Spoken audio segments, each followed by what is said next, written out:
Welcome to LOA Today. I'm Walt Thiessen here with Amy Blackford. This is your Daily Dose of Happy. We are so happy you decided to join us today. I wanted to start off today with an email that I received from a listener named John. Okay. In regard to, I created a little poem that I read on the show on Friday. Beautiful. I called it Ode to Letting Go of a Rock. Okay. And was sort of a tongue-in-cheek prose poem about all the different ways that people try to let go of things by little techniques and so forth, the different things that they do. And the whole point of the poem was to say, all you do is let go. Yeah. Don't do all that other stuff. Right. And so it was a bit of fun. And John wrote in to say he really liked the poem. He said it got him thinking and even solved something that had been plaguing him for some time. Isn't that the best? That is so cool. That you were inspired to do that and it affected John. Yeah, how about that? Point. So that's pretty good. That's really good. So thank you, John. Appreciate you sending in that email to let me know. That was really, really good. Also, people who are used to watching the show will notice I got a different background now. I've decided to go galactic. I like it.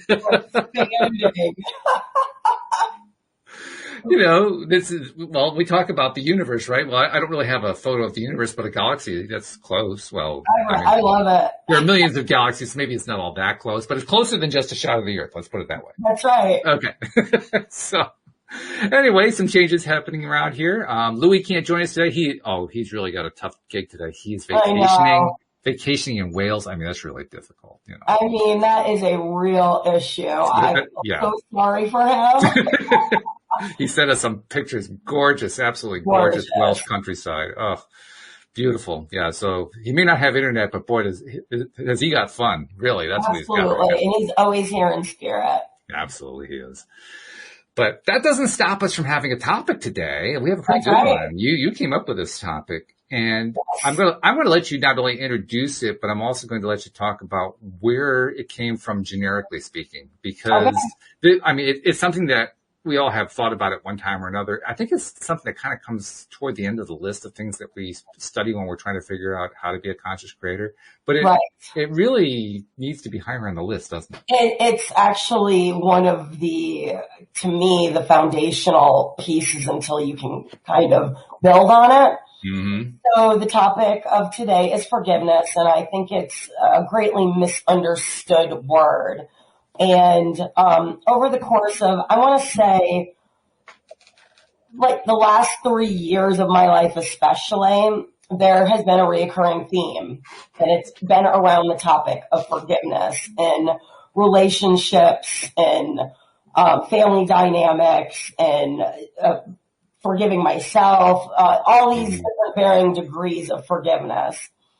And I think this is such an important topic because it is so misunderstood that people resist it, and therefore they limit their ability to kind of lay the groundwork for the other layers of manifestation and this kind of clearing of these blockages. Mm-hmm. So I recently wrote a blog on my Word Warrior Press about forgiveness, and it was instigated by this kind of overarching theme that I have going on over this extended period of time. So whenever I see a repeating theme, it really, something will happen in my present moment that will all of a sudden make me realize, hey, this is the situations and the people are changing, but this is a reoccurring topic and I need to take a closer look at it and come to terms with that. Well, that's paying attention, isn't it? Yes. It's easy to not pay attention to what feedback we get from our environment, from our internals, from our other people that we deal with. Because the feedback is always coming, but do we always pay attention? You paid attention. That's good. Right. And many times, and one thing why I wanted to address this is it takes repeating the same theme, the same situation, but the components keep changing. That is when I always know there's some inner work that I need to do on the topic so that I can resolve this and come to terms with it. And so hopefully it won't have to keep repeating itself.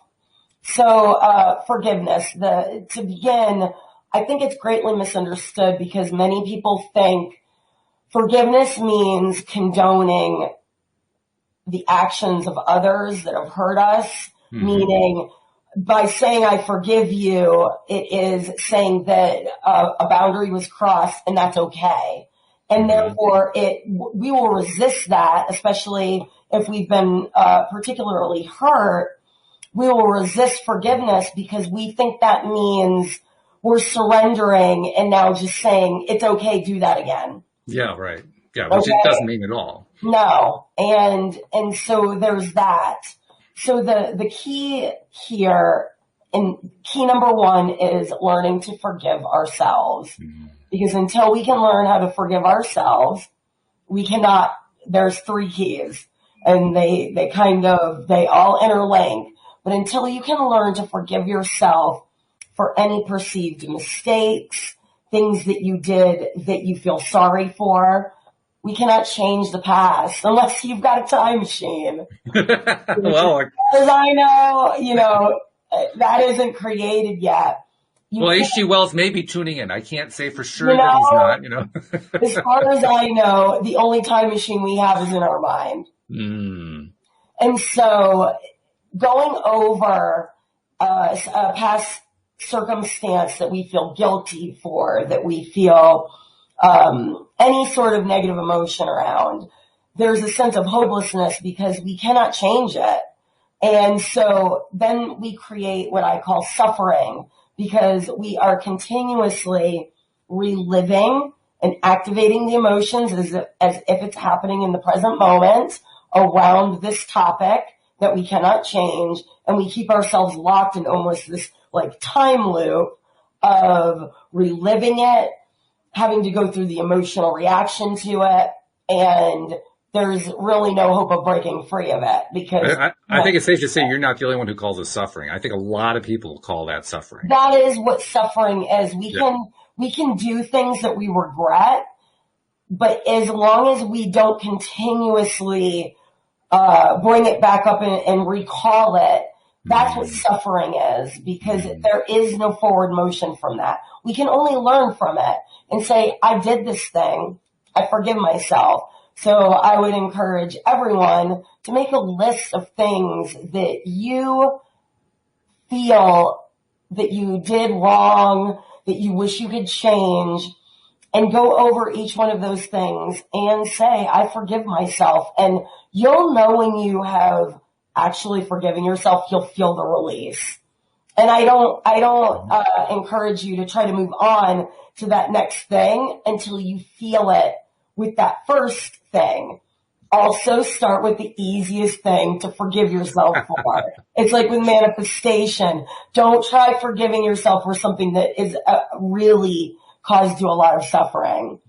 And so you can kind of build up this practice. Yeah, you're building a momentum, right? You don't want to start by trying to push the biggest boulder and get frustrated because it's not moving, right? Right. Start with, and then you'll also learn what it feels like when you actually feel yourself getting into that space.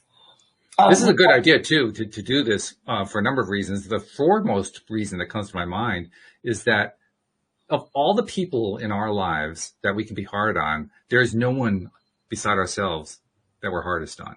We are harder on ourselves than anyone else. The only reason we judge others is because we are so harshly judging ourselves. Oh, yeah. And we're good at it, by the way. It's nice to have a skill, don't you think? Yeah. I mean, it's just not necessarily the right application of a skill, but still, it's a skill. Right. I call it we have the bully and the victim. And the bully is literally every teacher, parental, and these things are not done on purpose, but we take on from childhood certain perceptions of you get a reward if you behave a certain way, and if you act a certain way, you get punished. And so we are kind of going through our lives learning to people please, and basically our actions are being judged, and so we will start changing our behavior. So even when those people are no longer even present, we take on those internal voices. and that's the bully. And when you become conscious of your thoughts, you will be almost horrified that you are literally your biggest bully. Take out the word almost and you've got it. That was me. Absolutely. And it's terrifying. It's scary because you realize just how many thoughts are going on. And like, how on earth am I going to marshal and corral all those thoughts? That's the first fear, right? The way that I've learned to subdue the bully is to always say to myself when I start having a really self-deprecating thought is this how I would speak to my child, my husband, my best friend, people that I love? And 100% of the time, the answer is no. And so why am I speaking to myself this way? I want to be my own best champion. Yes. So this also helps because the bully activates the victim, the inner child, the one that is going to now agree with what the bully is saying and feel very bad about it. And it's a vicious cycle. And so until you learn to forgive yourself, this is a cycle that will kind of keep you locked in this never-ending loop of beating up on yourself, feeling really sorry for yourself about it, and there's really no hope of freeing yourself from it. That's definitely a loop to get out of. There's no doubt Right. about that. That's one. That is the first key. The second key, from my perspective, is forgiving life circumstances. Because we are born into a certain set of circumstances that we have no control over. And when we accept that, it becomes a lot easier to forgive ourselves, and it becomes a lot easier to, instead of looking at life as a punisher, as it is out against us, as it is a malevolent force, I have no control over these external circumstances, everything is random, we can start looking at life as a teacher and as a best friend. And so even when things are happening to us that are painful, hurtful, traumatizing, if we can understand that we live in a benevolent system that is, there's always at the end of whatever traumatizing experience, whatever hardship we're going through, there is a lesson in it that if we can see it and glean the nuggets that we're being given, always are for our benefit. This is a really hard one for people to comprehend because there seems to be so much injustice, and I'm not saying you're not going to be dealt injustice and hardship, and all of ours vary. The fact is if you can have this perspective that life is literally your teacher, it is doing it to get you to all of the dreams and desires that you wish.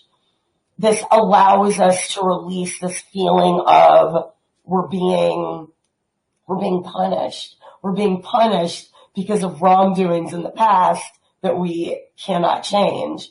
So it all links together. Let me ask you a question. Yes. Because you've gotten my thought process going by this up-close examination of the nature of how hard we are on ourselves, and we are really just amazingly hard on ourselves. And you were tying it in very effectively to past experiences, influences from the past, the earlier parts of our lives and so forth. One of the interesting ideas, and it's more than an idea, it's actually a practice that I've heard taught by a number of teachers. The first one that comes to my mind is Neville Goddard, but he's not the only one who ever taught this. He called it the pruning shears of revision, basically taking an old history, particularly something that you tend to replay over and over in your mind, and then changing the storyline. Yes. Turning it into some other storyline so that it doesn't have the same kind of sting, and actually it could actually feel good if you're successful at really 100%. Turning around how you feel about it. Yes. Absolutely. So how does that tie into what you're talking about in terms of the forgiveness model? Okay, so in terms of the forgiveness model, it ties into forgiving life. So in my circumstance, I came from this is a shared common experience. I had a life hardships and family challenges that in my teen years, I got into that anger place with it where I felt victimized. I felt I had been dealt an unfair deal. When I was comparing my life to the life of a lot of my other friends, and it increased that anger. As I started to spiritually develop, I realized I needed to start looking at not even creating a false narrative, but starting to reframe the perspectives that were making me bitter. Okay. And so that started the process. Then as I started to even progress further, I did start visualizing and having these experiences in lucid dream experiences where I was experiencing alternate realities of these versions of, if different choices had been made that I really actually had no control over. And that allowed me to really start, having a different narrative. Now this one is a struggle. I still struggle with it. And so it's a back and forth, but I can say that in the model of forgiveness, it definitely allows, you to understand that, to me, time is not linear. And so in the present moment, if you make the choice to create a new narrative, you actually connect to a past parallel version that the narrative was different. And it becomes easier to assimilate that. So you will start having thoughts that align with it. You'll start having dreams that align with it. And I've had this experience. So it makes changing the narrative a bit easier. Speaking from my own experience about what I've been able to prune and revise in the past, I find that the forgiveness step, if I use that as the first step, makes it easier to do the rest of the revision. Right. I mean, literally, I use the forgiveness as a way of it's kind of like if you have a jar that's too hard to open, right? And so you whack the jar on the side of the table to break the seal, to break the vacuum seal, so it makes it easier to open. Forgiveness does the same kind of thing. If I forgive myself, it's like I just broke that seal. So now I'm not dealing with this huge resistance factor. And now I can start thinking about and feeling about that new revised story that I'm going to start telling myself and training myself to believe. Yes. But until I do the forgiving, that first step of forgiveness makes it possible. Without that, I'm just trying to open a jar that's got a vacuum seal on it. I mean, it's just, it can be really tough. Against yourself. I mean, going back to our reality, everything externally is literally a mirror to what is going on internally. And so it would be like standing in front of a mirror and you're looking at yourself in the mirror and you're trying to fix your hair or whatever, but you're trying to I don't have that much hair to fix, but I'll take your point. But you're trying to fix the mirror image, not the actual image. Reality is exactly designed the same way. So you cannot change anything externally until you change the perspective internally. It's impossible. And it can become very frustrating. So always the first step in changing anything in your external reality, you have to change the internal perspective and belief that you have. So this comes down to, I'm broke. I have a belief that I'm not going to be able to generate enough money. Until you change your feelings around prosperity, you will never see prosperity. And isn't it an odd thing too that not only does the internal come first, but there's also a little piece of our brains that say, well, changing my mind internally isn't going to make any difference. It's like we've got this programming that says not only is it not effective to go inside, it's a waste of time to go inside. Which is not true, but nevertheless, that's what the old programming has taught us. Absolutely. The program, I mean, we are from babies programmed to actually operate in the exact opposite way of what we're talking about.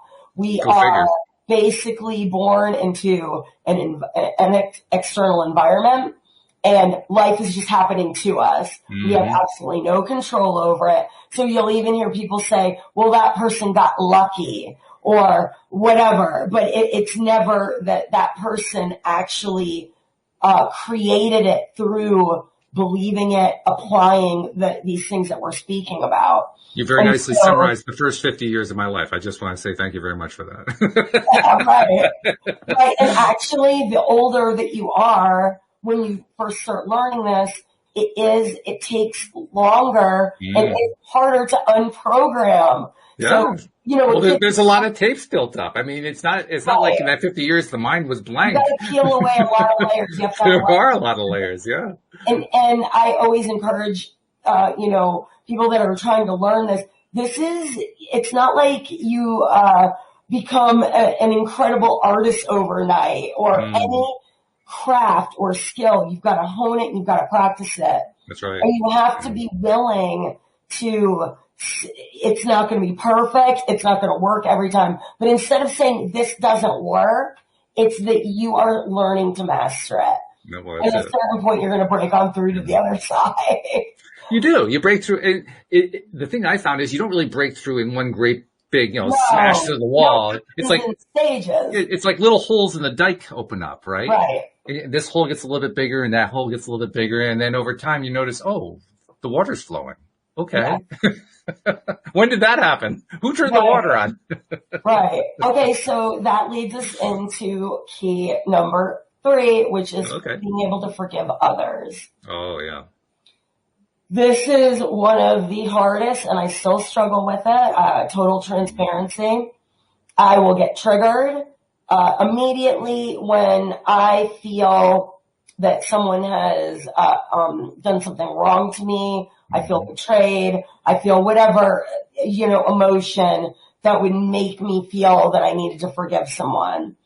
I will immediately go into defense mode. All of that stuff comes up. That is being human.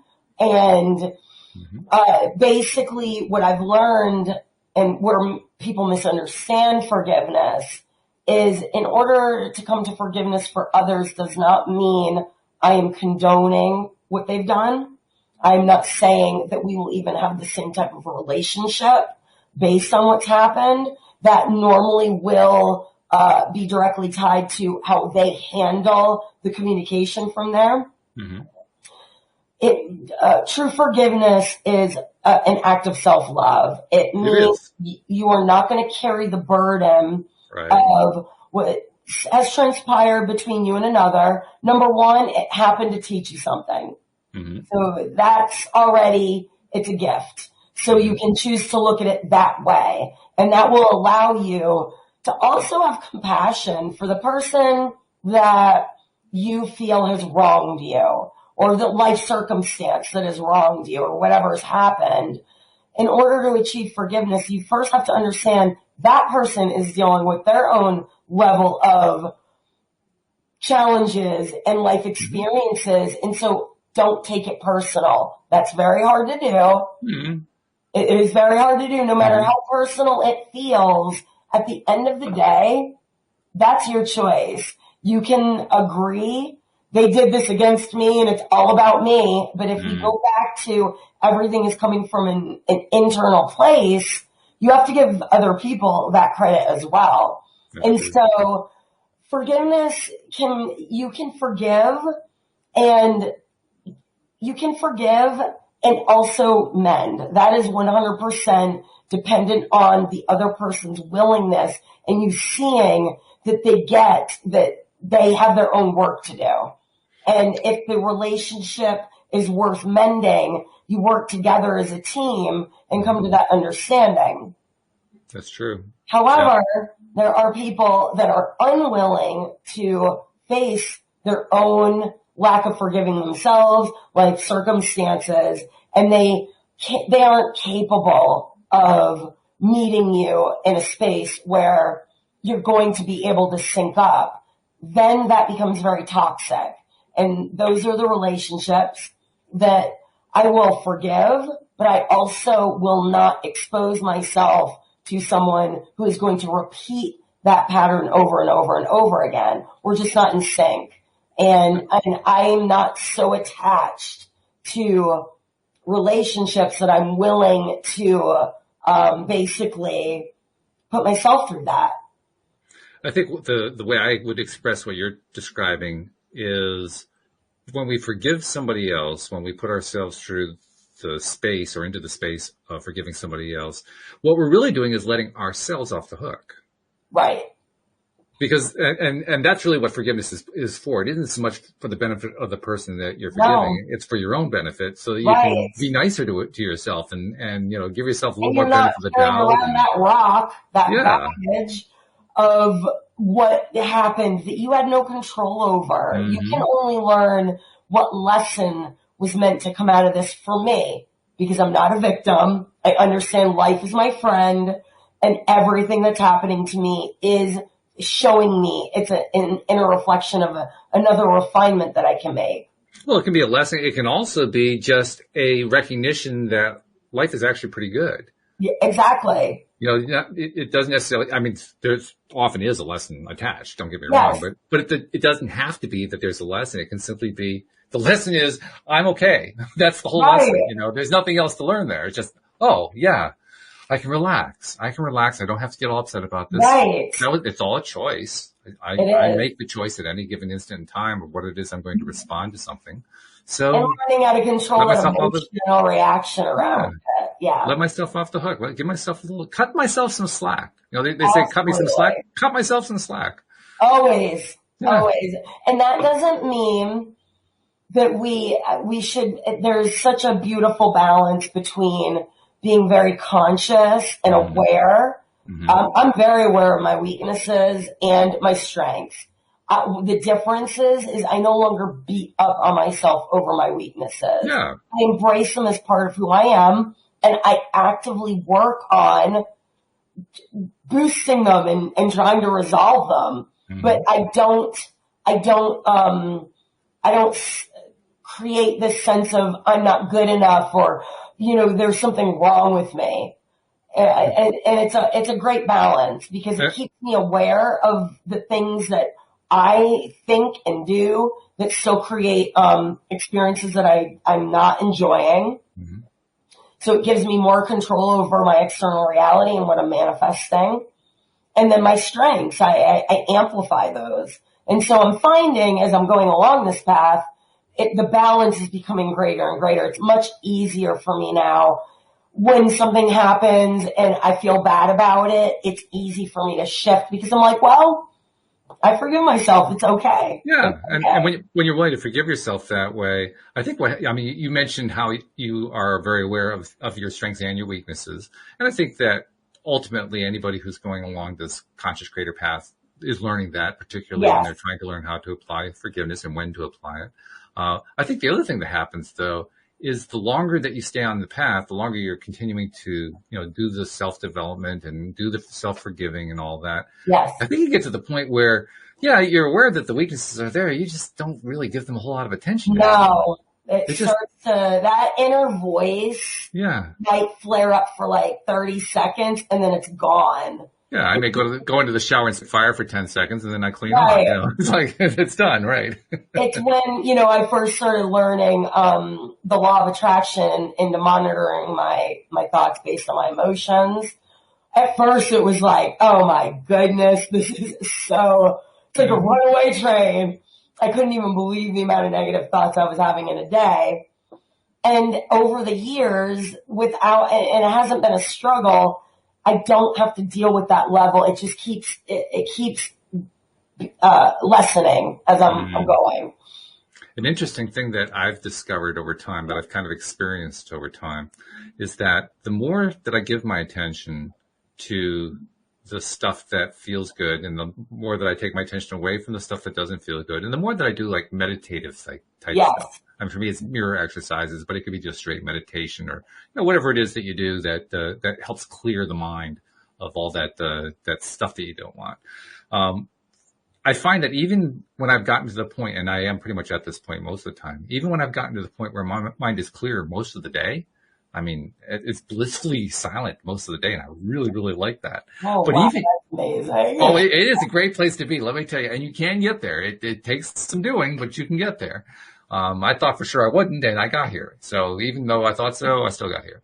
But my point is, even when you're in that space, you still can find yourself having a tendency to deliberately go after a thought that you realize afterward was not what you really like. I In other know. words, just eliminating that those tapes playing in the background Right. doesn't stop you from making those choices. It Right. makes it easier. Don't get me wrong. It makes it a whole lot easier to be selective about what it is you're going to focus Well, your you attention on. notice it more. You notice it. You do. Yeah. Immediately, when you're in tune with your emotion, when you go from feeling just, calm, everything's great, Mm-hmm. to suddenly what we would call a lower vibration emotion, it Mm-hmm. triggers like, what was I just thinking about? Why was I? Because they're sneaky. I mean, They are. some of them you would literally are not even aware of until the emotion is letting you know something, you're thinking about something that is not in your benefit. hmm So that's where I take it to the point of asking myself, not only did I go in a direction that I didn't really feel good about, but do I forgive myself for going in the direction that I didn't feel good about? And then what thought process or what path or what topic do I deliberately choose to go to next instead? Right. In other words, instead of turning it into another opportunity to beat myself up, I say, okay, I know where that one goes. My mind's been really quiet all this time. I just chose a thought that doesn't really suit me. Am I going to beat myself up? No, I don't have time for that. I forgive Right. myself. And Move on. Let's go for the nice thought. it. Yeah. Yeah, let's go for the one that actually feels good. And there are times, quite honestly, where I can't remember what the good ones are. Yeah. I just can't. I mean, they just don't come to my mind, and that's why I keep a list on my wall. If I'm having trouble getting, I've done the forgiveness piece, I've done the quieting the mind piece, but I still have that tendency to go find another thought that I don't really like so much. That's where I use the list. The list helps me reorient my attention so that, Right. for one thing, I'm not having to forgive myself as often, which is a nice thing, It is. It's a way of saying, okay, I've actually given myself, Right. I've cut myself some of that slack I was talking about. But even more than that, when I am shifting my attention deliberately through my list to stuff that feels good, I find that, well, first of all, it's a vibrator. No, Yes. that's kind of like a given, right? But the other piece is that it's also a way of, it's forgiving without having to forgive. I guess is the best way I can say it. Yeah.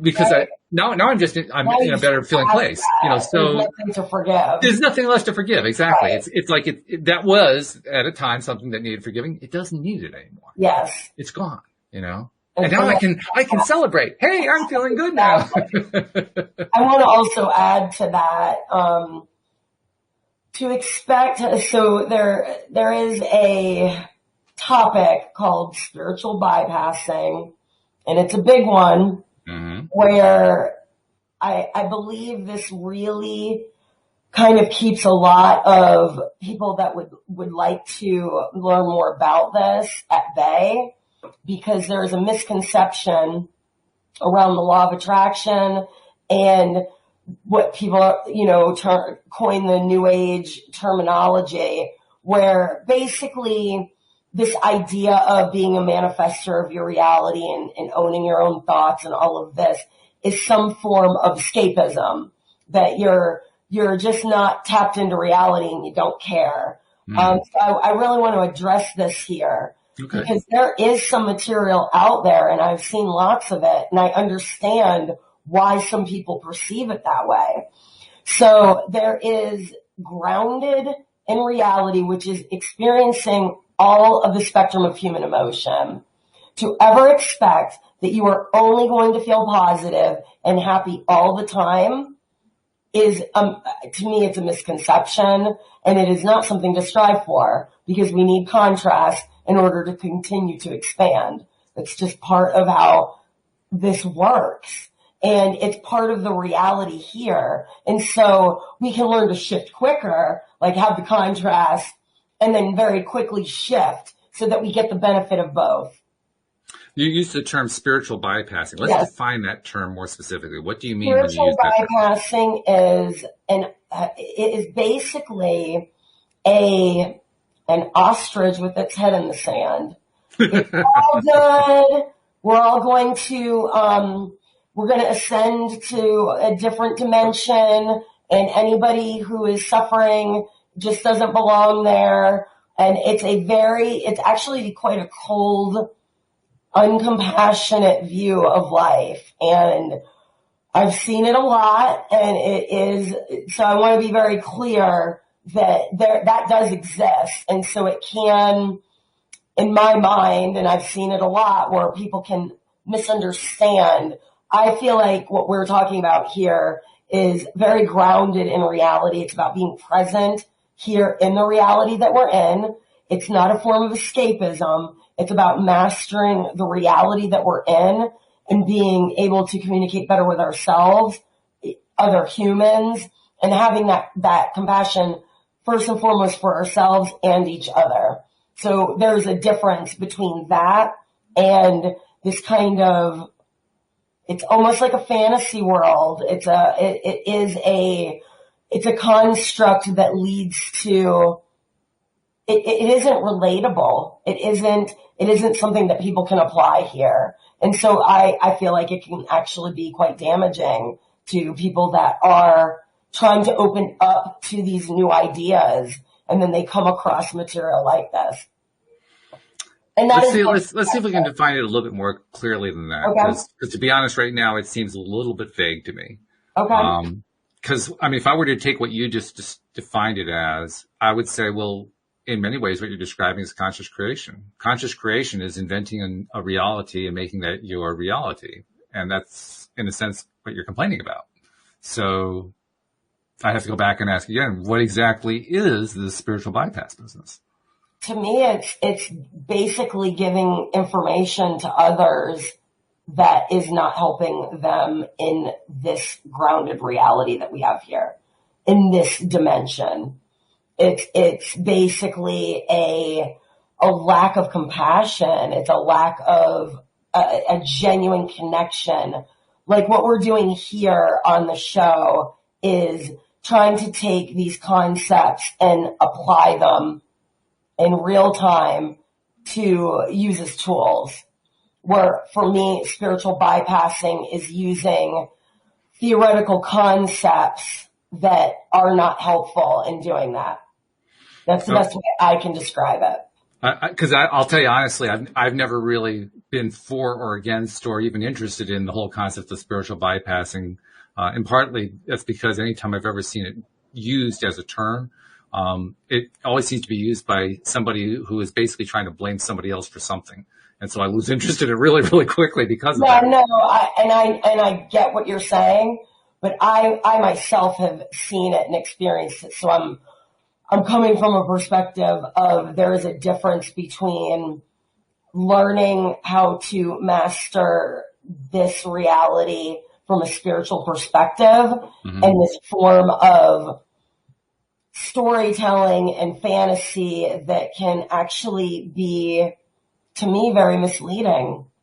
And it doesn't provide information that is helpful to the human experience here in mastering these spiritual components that we possess. So that's what I mean when I use that term. I think for myself, I don't think about it one way or the other. I don't think about the term at all. But when I'm thinking about other people and thinking about people who are looking for help, and to me that is a key component that they're asking for it. Right. I don't interfere whenever I see somebody helping somebody else who hasn't actually asked for help. Right. But I kind of step back and say, well, best of luck to you on that one. And the reason I say that is there are a lot of people who will, if they're experiencing some form of polarity, some sort of negative contrast that they don't like, they'll just vent it. They aren't necessarily interested in changing anything about it. They aren't really asking for help about it. They just want to vent it out there. And then somebody else comes along and says, well, all you have to do is this, this, and this. And they didn't really listen to the fact that they weren't looking for help. You're right. They will use that term. Yeah. 100%. Yeah. that term, that is not what I'm talking about. Yeah. So to me, I don't even worry about a term. I just ask myself, did the person ask me for help? And if the person did ask me for help, then the second question becomes, what's actually going to help that person? Right. Am I going to just pull an answer off of the spiritualist shelf, or am I going to find out what that person actually needs and then give them the information the way that they need to know it? Right. That to me is the much more productive way of doing something when it comes to helping somebody else. So, I mean, we're dealing with a whole range of individuals trying in all their various ways to be helpful to others or to be helpful to themselves. In some cases, it's just, it's going to be self-serving, which I kind of gather is where the spiritual bypass concept comes in, like self-serving rather than serving somebody else. And you know what? That's going to happen. It's going to be part of the human experience. Absolutely. I just don't give it a lot of attention, to be honest. I just like, okay, well, have fun, Not really my cup of soup, but if you want to drink that, fine. Just watch out for the hemlock. That's all. I just wouldn't pick that particular flavor. It's just not my flavor. No. And there is also, as part of that, I would call it a spiritual elitist where, and I see this a lot as well, where people that feel more highly evolved call others sheeple and well, that's been going on for a long time. Right. And so this is kind of in the same category where there's a lack of a compassion, and it's almost like, okay, for me, spirituality means wanting to connect and work together, as humans to help raise our consciousness. I just think of somebody like that as somebody who is just, they themselves are hurting. And so they're basically projecting is what they're doing. They're projecting their hurt on somebody else and saying, well, you're the one with the problem and I've got the solution for you, even though I'm the one who's actually doing the hurting here. But we're not going to talk about the fact that I'm hurting. We're going to talk about the fact that you're hurting, and I'm going to fix that. It's another huge form of polarity. It really, and projecting is really the big part about it. It's really my greatest hope, and especially in the times that we're in right now, that there's so many people that are really engaged with this material. I mean, every day in every way. And it really gives me a lot of hope that we are headed towards a time where more and more humans want to work together. And there's not all this labeling and separation and discord with each other. I think we're already there. I think it's happening. I mean, the result may not be at the end of that journey yet, but the point isn't to be at the end of it. The point is to be in the journey. The point is to be part of it. And it's happening. It's kind of fun to watch. We are. I mean, it's evidence of it. Yeah. I'll tell you honestly, the part that excites me the most is when I see it in myself. Yes. When I feel my own and when I see my own progress, like if I compare myself to where I was even 10 years ago, let alone 20 years ago. Oh. And just, compare what I've learned in that time period and how I've evolved and how I've basically learned to forgive myself, to follow your theme and to let go of things and to, let go of that rock that I made a note to on Friday, I mean, it is an amazing transition to have gone through it. It's subtle. I mean, somebody who looks at me from the outside who has not been following what I've been doing for the last 10 years, saw me 10 years ago, sees me now, they'll see a difference. Yes. They won't necessarily appreciate all of the aspects of that difference, but they'll see a difference. Yes. But they won't totally grasp how big of a difference it is to me. Right. That's the differentiator as far as I'm concerned. 100%. The fact is that I've experienced it in a way they don't. You live it every day. I lived it. Yeah. And I continue to live it. Right. So that's where the biggest change happens. And that's the change I get most excited about. And then when I see, like here on the show, we get all these listeners who are listening in. We get hundreds of people listening in, to the podcast. And then we get these emails, from people saying, well, you made this huge change in my life. And the best feeling. It's a great feeling. I mean, first of all, I tell them I didn't make the change you did. Congratulations. But I'm glad I was a part of it. That was fun. You're That's the where it gets catalyst, exciting. Yeah. but they did the work Oh, and absolutely. made that connection, and that's what Yeah. it's all about. Yeah. I'm not going to take credit for their stuff, but I'm going to take credit for being along for the ride. Yeah. That was I good. mean, that's why you are so jazzed and putting your heart and soul into this podcast. Oh, it's so much fun. It's so Yeah, much it is fun. so much fun. I love Yeah. it. The other thing that I never really thought about it this way, well, I can't say that. I did a little bit think about it this way early on when I was, first of all, making the decision to do a podcast, and then later on, as I was doing it over the years, I was hoping along the way that I would end up with a lot more like-minded things. That's one of the lot like-minded things, like-minded people in my life. Right. I think it's one of the things many of us ask for. We want to have more like-minded people. What came along surpassed my expectations. Yeah. Isn't that great? Oh, it's fabulous. I mean, I'm here on the show. Well, first of all, look at all the co-hosts I have, including yourself, who are just, very like-minded and very positive and happy people. But also the listeners, and then hearing the stories of how the ripple effects from the listeners went to their family members or their friends. I mean, Yes. it's like this ever-growing, rippling pond is what it feels like this infinite pond. I guess that's the best way to describe it. It just keeps getting bigger and bigger and bigger. I didn't really expect that part. That's been a joy, an unexpected, surprising joy to come along the way. So those are the best because you didn't have expectations. You came from a place of joy. Yeah. And following that intuitive pull, and out of it, you're continuing to watch it expand. And the more joy you're getting out of it, the more it's going to expand. So there's always something to look forward to because it's just going to keep growing. But I keep seeing it in the more people. Joy. The people is what I'm saying. I'm seeing the people that are coming around me, so to speak. Yes. That's exciting. That's how I know to refer to what you were talking about earlier about the change that's happening globally. Oh, yeah. That's how I see the change happening because I just see all these people coming into my life in a big way who are into their change mode. They're into their high vibe, and it just keeps getting a bigger and bigger and bigger circle. That's exciting. It is. I mean, again, that is the entire reason I even, contacted you to co-host. Mm-hmm. Is I had just that day had a conversation with someone about the current state of our world and how things were going. And I just really felt, I know that externally this is looking quite scary. It's looking a certain way, but I'm seeing and experiencing that this is part of actually a positive sign that we are headed into this new and expansive time. It's already happening. Do you find like I do? I turned the podcast on and you said it. And I was like, oh, that's it. I really need to meet Walt and get on. Do you find like I do though, that what you just described, that how did you say it? You had a particular phrase that you used.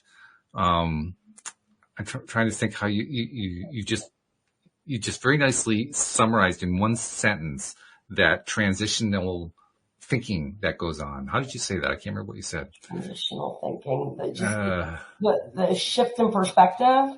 Yeah, maybe that's what it was. Well, I was trying to latch into it because the way you said it, I had something that came with it that I thought would be perfect, and I can't draw it up, so I'll have to just do it inversely and away from the main point because I can't remember how I was going to say it. Put it this way: the fact that you came into the picture, yes, and that you shared your story, and you told your story, and you continue to tell your story, and you shared your insights, and you shared your feelings, and you shared your learnings, I guess perhaps is the way to say it, is, to me, that's what life really is. It is.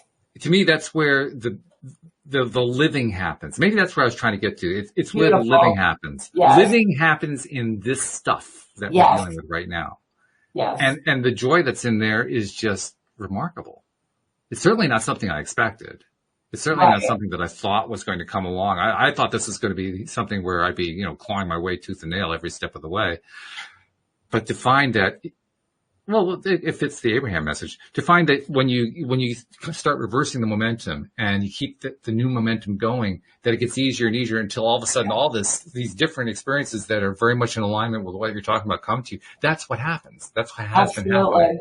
It's fun. It's exciting. It's so much fun. It is. And it just continues to delight me, such as the new car that I just got. Yeah, you shared that on social media. That was beautiful. Basically, you know, I just gotten a car 3 years ago, and through it had some body damage to it done living in that apartment complex, the apartment complex that my apartment I told you caught on fire, and I knew to move out 30 days before.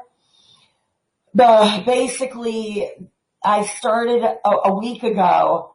All of a sudden, out of nowhere, I thought, I need to trade this car in. And I had not had any thought of doing this. Where did that come from? Where did that come from? And I mentioned it to my husband, and he was like, yes, I've been thinking the same thing. Wow. And I thought, okay, after what happened with the apartment, and I could feel this feeling, like something was mechanically going to go wrong. I can't put a finger on it. Yeah. The thought came out of nowhere, which I always trust, because that is definitely my higher self talking to me, my intuitive guidance. And over time, we kind of notice it well enough that, I recognize the pull of that. There's a pull there that's very strong. I got that I needed to leave that apartment. Yeah. And so the next day, went on CarMax. I found the car in 5 minutes. I reserved it. We went, it was the exact car that I wanted. Nice. It was the perfect price. And, we went in, to the dealership. While we were in the dealership, the salesman, we ended up connecting with him on these topics that we're talking about right now, our life experiences. We were there for like 6 hours, and it was the most delightful experience, not just because I was getting the car, but it was the person that was facilitating it. Yeah, sure. And the perfect thing is that they gave me such a wonderful trade-in value. My car payment didn't change by a penny. It's nice. So yeah, it feels really good because I feel comfortable and like I made a really good decision. And so it's one of those things, the more in tune I'm becoming with trust. When you get that thought, trust it. Don't question it. And when you do, things just really fall into place very quickly. It takes a while too to get used to that trust. It does. I mean, I always questioned my thoughts before. Well, I still do. Yeah, I do too. I mean, perfectly honest, I still do. But what I have learned over time is that there are certain impulses that come along that just feel different. Yes. It's hard to describe what's different about them. But there is a difference. There's like this little tug that says, no, this is one you pay attention to. Yeah. It's so strong and it felt so clear. And it came out of nowhere, meaning this was not something I was worrying about, thinking about, and it was just a download that I got, and I listened to that. Which was very confusing to me early on because, like you say, it's very clear, but then again, there was all the stuff early on that I would be misleading myself on that also seemed very clear. How could that be? It took a while. You have to kind of become attuned to your own thing, your own connection internally, and recognize which is the real stuff and which is the stuff you just made up. Yes, it's what intuitive thought is coming from what I call the higher self, the true mind, the cosmic intelligence that all of us are tapped into, or the physical mind, which has paranoid, the virus, and that it's differentiating. There's a very different, distinct feeling. And it's confusing because they both seem to be in the same place, right? It's like here's the misleading thought, here's the higher self thought. They seem like they're in the same place. They appear the same way. They look the same. They smell the same. They taste the same. Everything's the same. So how do you tell them apart? What I finally learned is the difference is the one that's from the higher self feels better. Yes, thank you. Perfect. That's it. That's the whole thing. It is so clear. You do not question it, and it feels good. It does. It feels really, really good. Right. It doesn't feel just like a little bit better. Right. Because those can also, you can get those. Those can be a little bit misleading. You're in a really bad place and something feels a little bit better. You say, oh, that must be the great answer. Well, not really. That's still a out of alignment really answer. It feels exciting. It feels like, yeah. Oh, wow. Give me more of that one. That one feels good. Yes. That's the way it feels. Yeah. That's how you know you're on the right track. And that's where the forgiveness, getting back to the original topic, that's where the Yes. forgiveness really is intended to get us, right? Yes. Because when we're forgiving ourselves, when we're forgiving others, when we're forgiving the process, I don't remember there was a third step. I don't remember what your third item. The third one is forgiving others. Forgiving others. What was the second one? The second one is forgiving life. Forgiving life. That's what it was. Yes. Yeah. So whether it's forgiving yourself, forgiving others, or forgiving life, any of those, they're all basically designed to do one thing, to get it to the point where you can feel that true message that's coming through. Absolutely. That's the whole point. It clears all of that static out. Oh boy, good word to describe it to is static, because that's exactly what it is. It's not just the static of radio out of signal. It's also the static of it's that kind of static too. It's both kinds of static. Absolutely. Oh, it's funny. That's really good. Well, thank you for sharing this came from a post that you wrote. Isn't that what it was? I have a blog. It's called Word Warrior Press. I'll actually put it in the comment section of the live video. Good. And people can go through and check those out. We may use those as topics in other ones. Mm-hmm. I started my warrior rules a long time ago on Facebook when I would have an insight. And when I say warrior, I mean spiritual warrior, meaning this is a deep insight that I've had. And I've actually even thought of, at some point having a book with illustrations that go with it.